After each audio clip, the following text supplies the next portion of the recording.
Good morning. Welcome to the first edition of the 2018-2019 Pelham School District Today. I'm here today to introduce our new superintendent, Mr. Bill Furbush. Bill, would you like to tell us a little bit about why you came here? Yes. So I'm so excited to be here in Pelham.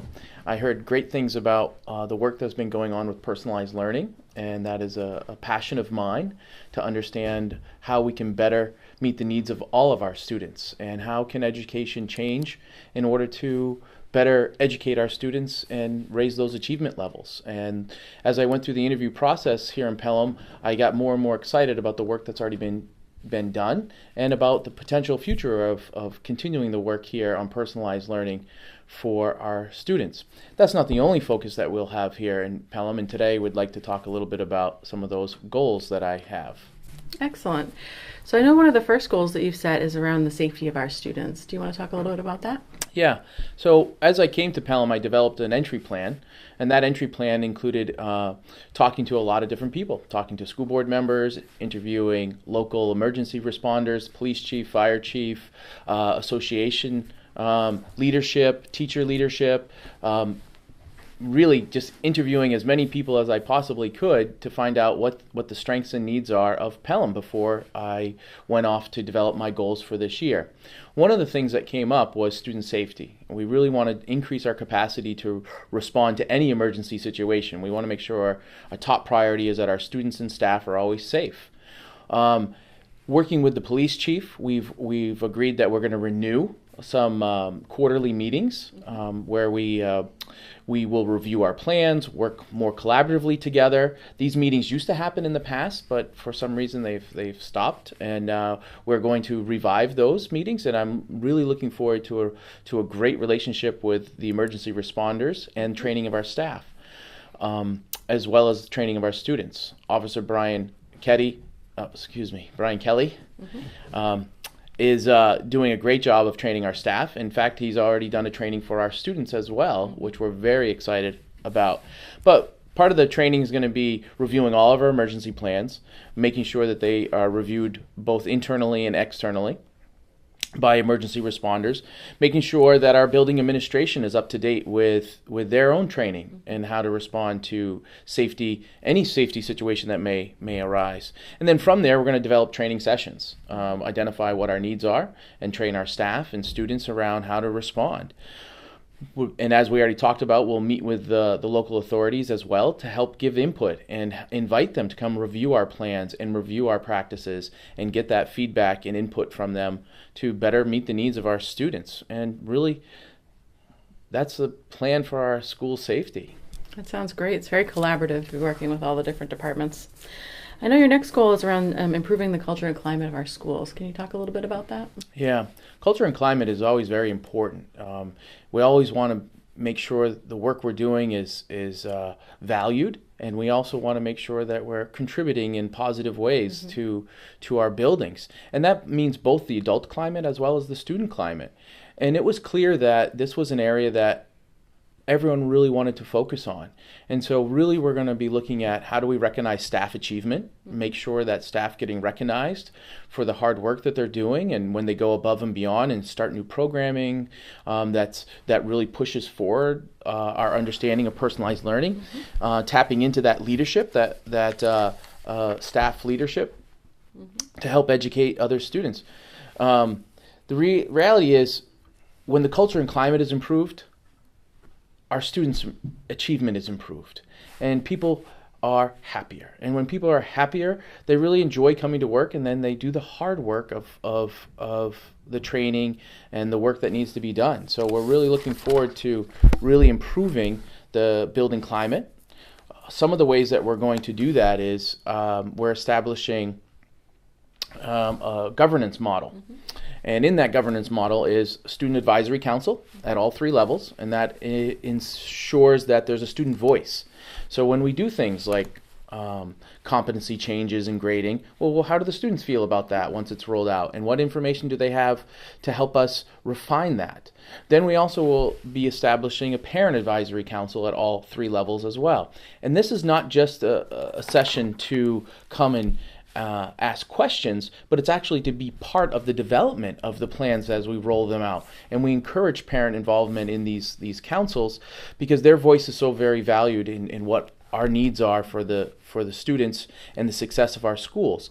And by creating that collaboration between the parents and students with the school leadership teams, we're going to have much stronger plans, and we're going to have much stronger understanding of where we're going as Pelham, and it's going to be developed collaboratively. That vision and direction will be done. So part of the culture and climate is making sure that there's ownership from all the stakeholders in that. Other areas that we're focusing on with the culture and climate is really anti-bullying. We're definitely focusing on staff training, administration training. We've already had some training at the beginning of this year that we're very excited about. How do staff respond to rumors and different things that they see in the hallways or hear about? And also then educating our students. What are the expectations in our buildings, and how do we communicate those expectations and how we treat each other? Right now they're doing the Kindness Month at our elementary school, and that's part of that culture and climate push that we're doing at all of our buildings. We're revising the Student of the Month assemblies at the middle school, which we're very excited about, where we're focusing on characteristics and skills that we want all students to have, and then we'll recognize students that are living up to that, and they get to share those stories with their parents, the community, and their peers, and they become role models for each other when we recognize what is it that we're looking for and how do we communicate that with them. So we're excited about that. Other areas is social emotional team. We have that's an ongoing team that has been established, and we're very excited about the work that they've been doing, and they keep identifying other areas that we can improve our response to students and their needs, and how do we as a school make sure that we develop those relationships with the students and that they have safe adults to go to and trust, and then also the adults have the training, how do we respond to these things that may come up? And so we're really focusing on the social emotional team and identifying district needs, and then how do we address those needs. The last thing is setting clear expectations for the training around our school administration, and how do we communicate with our staff, with parents, and with students. And I think communication is so very important. It's not always what we say, but it's how we say it. And are we communicating adequately to our community, both good and negative things that may occur? Are we communicating in a way where we can alleviate some of that anxiety if it's not communicated well? So that is also part of our culture and climate goals this year, is to improve that communication all around. You'll see some Twitter accounts coming up and other pushes in that way to push a lot of the positive things that are happening. But as we've already talked about, the Parent Advisory Council will be established in order to improve communication in a way that everyone can participate as well. That sounds great.